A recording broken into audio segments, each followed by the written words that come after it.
yang menarik, Yesus tidak ngeprank atau tidak memberikan prank itu kepada Sakeus. Ketika Yesus sampai di rumahnya, Sakeus tidak bilang, tapi Yesus tidak bilang, tapi bohong. Shalom, Bapak Ibu Saudara sekalian. Berjumpa lagi dengan saya, Daniel Adiwijaya. Kali ini saya akan membahas sesuatu yang cukup penting di kalangan Kristen, yaitu tentang pengharapan. Dengan judul video ini, pengharapan di tengah badai. Kita masih berada di situasi badai, yaitu badai corona atau pandemi virus corona yang membuat kita harus terus bisa survive atau menghadapinya. Tapi tenang, ada pengharapan di tengah badai. Ada pengharapan di tengah pandemi virus corona. Bagaimana kita bisa mengetahui kalau ada pengharapan? Mari kita akan membahasnya dari sebuah Injil yang diambil dari Injil Lukas, pasal yang ke-19, ayatnya yang pertama sampai yang ke-10. Kita tahu semua, atau mungkin anak sekolah minggu juga tahu kalau ini adalah cerita tentang Sakeus. Tapi akan saya berikan gambaran yang berbeda, apakah pengharapan itu dan apakah Sakeus mendapatkan pengharapan itu, apakah pengharapan itu juga diberikan bagi kita sekalian. Saya akan membacakannya bagi Bapak Ibu Saudara sekalian, Lukas 19 ayat yang pertama sampai yang ke-10. LAI memberikan judul Sakeus. Demikianlah firman Tuhan. Yesus masuk ke kota Yeriko dan berjalan terus melintasi kota itu. Di situ ada seorang bernama Sakeus, kepala pemungut cukai, dan ia seorang yang kaya. Ia berusaha untuk melihat apakah Yesus itu. Tetapi ia tidak berhasil karena orang banyak dan sebab badannya pendek. Maka berlarilah ia mendahului orang banyak, lalu memanjat pohon ara untuk melihat Yesus. Ia akan melewati daerah itu atau lewat di situ. Ketika Yesus sampai ke tempat itu, ia melihat ke atas dan berkata, Sakeus, segeralah turun, sebab hari ini aku harus menumpang di rumahmu. Lalu Sakeus segera turun dan menerima Yesus dengan sukacita. Tetapi semua orang yang melihat itu bersungut-sungut, katanya, ia menumpang di rumah orang berdosa. Tetapi Sakeus berdiri dan berkata kepada Tuhan, Tuhan, setengah dari milikku akan kuberikan kepada orang miskin, dan sekiranya ada sesuatu yang kuperas dari seseorang, akan kukembalikan 4 kali lipat. Kata Yesus kepadanya, hari ini telah terjadi keselamatan kepada rumah ini, karena orang ini pun anak Abraham. Sebab anak manusia datang untuk mencari dan menyelamatkan yang terhilang. Demikian jauh pembacaan firman Tuhan. Berbahagialah bagi kita yang membaca, merenungkan, dan melakukannya di dalam kehidupan kita sehari-hari. Tanggal 9 Juni yang lalu, ada seorang yang bernama Radian dan kedua temannya ingin bermain. Nah, mereka itu di suatu sore atau mungkin itu siang akan ke sore gitu. Ya, di waktu itu mereka itu memutuskan untuk berenang. Mereka bertiga. Jadi Radian dan dua temannya ya. Dua temannya ini namanya nggak usah sebut. Ketika mereka sampai di tempat renang, ini tempat renangnya tidak seperti biasa ya. Kalau saya atau mungkin sebagian dari kita renangnya itu di kolam renang. Nah, kali ini mereka renangnya di sungai. Nah, ini cukup berbahaya ya. Makanya lebih baik itu jangan renang di sungai. Kalau bisa renang ya di kolam renang atau di tempat yang ada kayak guardnya gitu, penjaganya, supaya lebih aman. Kenapa? Karena ketiga orang ini atau anak ini berenang di sebuah sungai dan mungkin itu arusnya deras. Suatu ketika sudah di tempat renang, mungkin mereka itu renangnya itu terpencar ya, ada yang di sana, ada yang di sini. Dan mungkin ketika itu Radian ada di tengah. Ketika Radian berada di tengah sungai yang harusnya itu kemungkinan deras, Radian itu sempat berteriak-teriak untuk meminta tolong, sambil kayak memperagakan ya, kalau saya peragakan kayak gitu. Jadi kayak minta tolong gitu. Tapi kedua temannya ini tidak peka, tidak mengerti. Bahkan sampai beberapa lama kedua temannya ini sampai ngumpul, yang tadi terpencar ngumpul, terus lihatin Radian, terus malah ketawa-ketawa.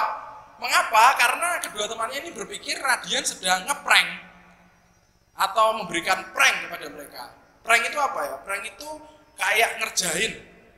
sekarang lagi terkenal dan orangnya sedang dipenjara, itu yang kayak memberikan prank kepada banyak orang itu dengan tapi bohong gitu. Jadi misalnya saya memberikan hadiah sebesar 1 juta, terus sudah senang tapi bohong, nah kayak gitu-gitu. Nah itu berbahaya. Nah, dua teman Radian ini berpikir Radian sedang ngeprank. Bayangkan di tengah sungai yang arusnya kemungkinan deras tadi, Radian dikira ngeprank. Setelah beberapa lama, temannya juga tidak kunjung sadar bahwa Radian itu beneran tenggelam. Radian sampai teriak-teriak, aduh tolong, sampai udah goyang-goyang gitu ya. Kalau saya peragakan, mereka tetap mengira ngeprank sambil ketawa-ketawa loh, dua temannya ini. Sungguh berbahaya, makanya namanya nggak usah disebut. Radian sampai berapa lama masih dikira ngeprank.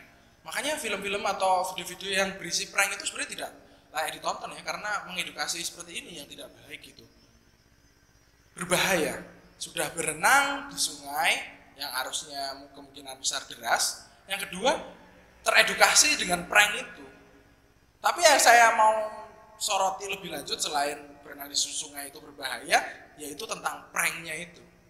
Memang rasanya prank ini membahayakan ya. Kita bisa sakit hati kalau di prank. Karena sudah percaya tapi ternyata demikian. Tapi yang menarik, Yesus tidak ngeprank atau tidak memberikan prank itu kepada Sakeus. Ketika Yesus sampai di rumahnya, Sakeus tidak bilang, Yesus tidak bilang, tapi bohong. Enggak. Dicatat di ayat yang ke-6, Lukas 19 tadi, narator bercerita seperti ini. Lalu Sakeus segera turun dan menerima Yesus dengan sukacita. Jadi Sakeus yang awalnya di pohon, yang katanya dia itu pendek, tapi sebenarnya Sakeus tidak terlalu pendek ya. Sakeus itu ya kayak kita ini orang Indonesia, cuma dikatakan pendek sampai ada lagunya Sakeus orang pendek kayak gitu. Sebenarnya Sakeus tidak pendek seperti itu. Kalau mau lihat gambarannya bisa cari di internet atau datang ke kampus saya saat ada di situ gambaran atau yang disebut miniatur yang mirip dengan Sakeus. Ya tingginya segitu, ini nggak pendek-pendek amat. Kembali ya, jadi Yesus tidak ngeprank Sakeus loh. Kalau ngeprank itu bahaya karena di ayat 6 tadi Sakeus itu sangat bersukacita. Jadi Yesus tidak bilang kepada Sakeus gini, tapi bohong. Nah, udah sukacita terus Yesus bilang, tapi bohong. Itu kan nggak enak ya.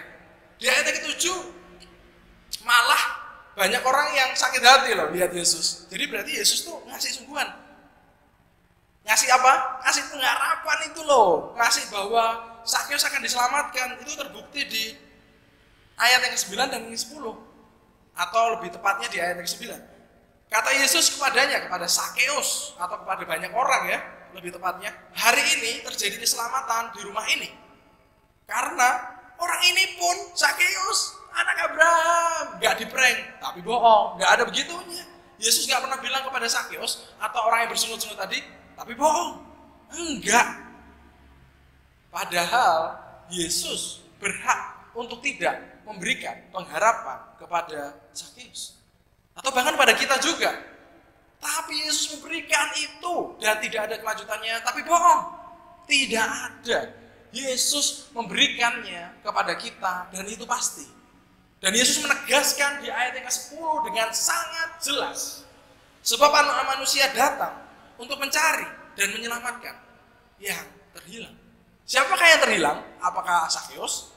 Hanya Sakeus? Tentu saja tidak. Orang-orang yang di ayat 7 yang diceritakan bersungut-sungut itu juga adalah orang-orang yang terhilang. Dan Anda, saudara dan saya adalah orang-orang yang juga terhilang. Tapi Yesus memberikan pengharapan itu kepada kita sekalian. Yesus memberikan pengharapan kepada kita yang mau menerima pengharapan itu. Seperti Sakeus. Sakeus menerima loh pengharapan itu. Mau. Bukan yang disoroti usahanya ya, tapi Sakeus menerima pengharapan itu. Sakeus ingin tahu tentang pengharapan itu dan sangat memberi pengharapan. Seperti apakah Yesus diceritakan tadi? Sakeus ingin melihat Yesus. Sakeus ingin tahu tentang Yesus sampai memanjat pohon. Ya, bukan karena pendek ya seperti yang saya bilang tadi, karena banyak orang, bukan sekedar pendek ya. Kalau banyak orang, kalau kita lihat karnaval itu kan juga kita nggak bisa ya. Makanya biasanya kalau lihat sesuatu, tontonan karnaval atau apa, biasanya orangnya duduk. Karena kalau duduk itu kan lebih bisa. Kalau sama-sama berdiri susah ya. Itulah yang dilakukan Sakeus. Poin pentingnya adalah Sakeus mau menerima pengharapan itu. Dan Yesus tidak ngeprank terhadap pengharapan itu. Yesus tidak berkata, hari ini aku akan turun ke rumahmu, aku akan mampir ke rumahmu, segera turunlah. Ketika Yesus sampai terus, tapi bohong. Enggak. Ketika Sakeus sudah memberikan hartanya kepada orang-orang, dikembalikan yang diperas, Yesus juga tidak bilang, tapi bohong. Kalau Yesus hanya seorang seperti yang dikatakan misalnya Robin Hood atau orang baik, Yesus bisa kan ketika mempertobatkan Sakeus, membuat Sakeus mengembalikan semua perasannya, terus Yesus berkata, tapi bohong. Enggak, Yesus memberikan pengharapan itu. Bahkan sebelum Sakeus memberikan hartanya, bahkan sebelum Sakeus mengembalikan segala perasannya itu. Justru malah ketika Sakeus mengembalikan perasannya dan membagikan hartanya, itu adalah bentuk Sakeus telah menerima keselamatan yang melalui pengharapan itu. Bagaimana dengan kita? Apakah kita menyikapi pengharapan itu dengan keliru? Sekitar tahun 2009 ada sebuah acara reality show yang ditayangkan di televisi swasta Indonesia yang menceritakan tentang dua keluarga yang mempunyai strata sosial atau ekonomi yang berbeda. Mungkin dari semua ini tahu ya, acaranya berjudul Tukar Nasib. Jadi ada dua keluarga yang nasibnya tidak sama menurut mereka, yaitu satu kaya, satu miskin, lalu bertukar posisi. Ketika mereka bertukar posisi, yang kaya tadi jadi miskin, yang miskin jadi kaya. Intinya bertukar posisi. Supaya nggak bingung, saya tukar balik ya. Tidak bingung kan? Nah, mereka bertukar posisi bukan hanya merasakan kehidupan sebagai orang kaya, tapi mereka juga melakukan keseharian mereka. Misalnya kalau yang miskin itu jadi pemungut, bukan pemungut juga ya, pemulung gitu. Orang yang kaya tadi yang bertukar nasib juga harus menggantikan posisinya. Tapi kalau orang yang kaya tadi jadi misalnya manajer, nah orang yang miskin menggantikan jadi manajernya. Ini rada aneh. Itu menarik. Bahkan reality show itu sempat di typing, berarti banyak peminatnya, ratingnya naik terus dan ditayangkan setiap hari Sabtu dan Minggu. Acara ini menarik dan itu memang cukup baik ya. Tapi kalau kita lihat memang seringkali manusia itu kurang puas ya. Yang kaya pengen jadi miskin, yang miskin pengen jadi kaya, atau enggak ya, atau yang kaya enggak mau jadi miskin kayak gitu, atau ya sebaliknya. Tapi yang jelas acara ini menarik dan banyak penontonnya, dan bahkan mungkin sampai sekarang sedang dibuat pergantiannya, maksudnya reborn kayak gitu, dibuat ulang, diperbaiki ulang gitu. Tapi meskipun acaranya reality show, tapi dia sebenarnya tidak terlalu real. Kenapa tidak terlalu real? Karena tukar nasibnya cuma sebentar. Tukar nasibnya paling nggak sampai seminggu, paling 3 hari, 4 hari kayak gitu. Tapi apakah itu sebenarnya tukar nasib beneran? Enggak, itu kan cuma berganti peran sebentar, nggak tukar beneran. Wah bahaya kalau tukar beneran, ya yang kaya pasti nggak mau dong, seperti yang saya bilang tadi. Atau justru yang miskin yang kemauan ya, kepengen kayak gitu, jadi berbahaya ya. Tapi menariknya, Yesus melakukan tukar nasib loh dengan kita, melakukan tukar posisi. Yesus yang tidak berdosa menjadi berdosa demi kita sekalian, termasuk demi Sakeus tadi. Kalau kita lihat kembali di Lukas 19 tadi menarik loh. Gara-gara Yesus masuk ke rumah Sakeus, Yesus dicemooh orang. Ayat yang ke-7 tadi ya.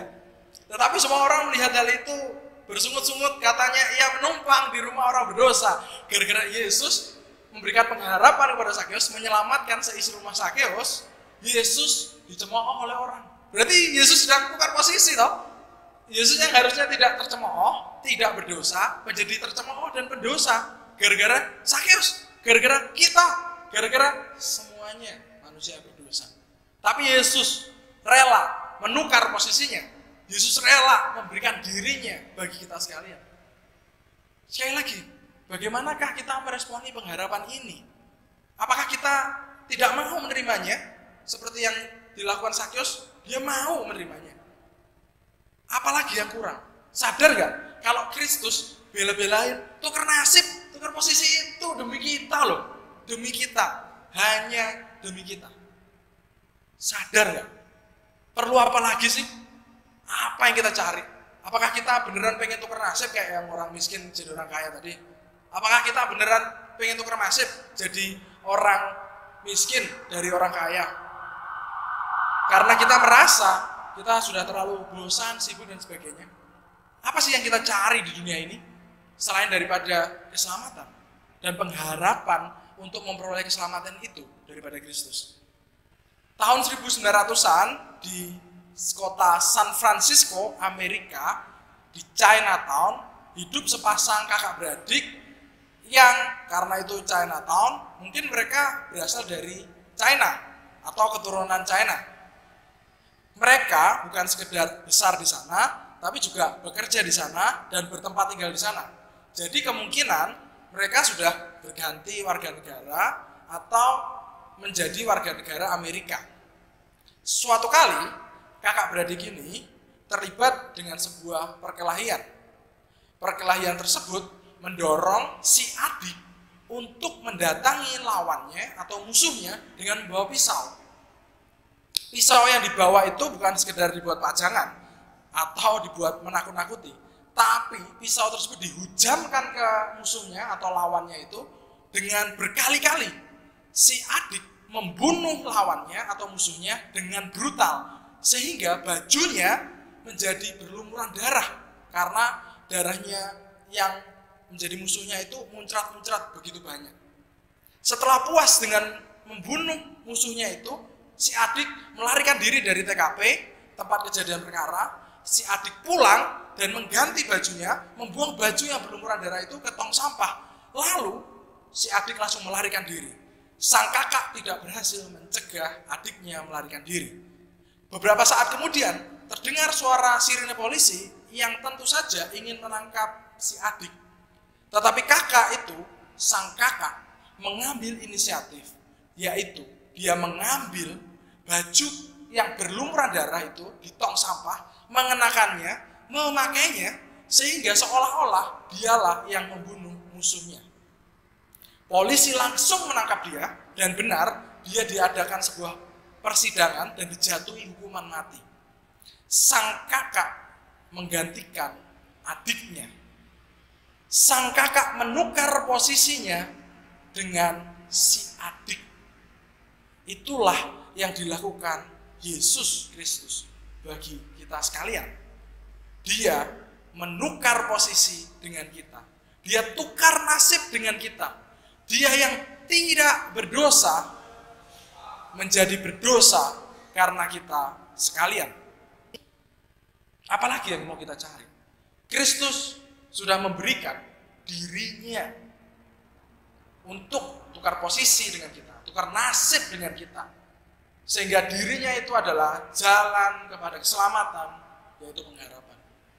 Apakah kita mau meresponi pengharapan itu?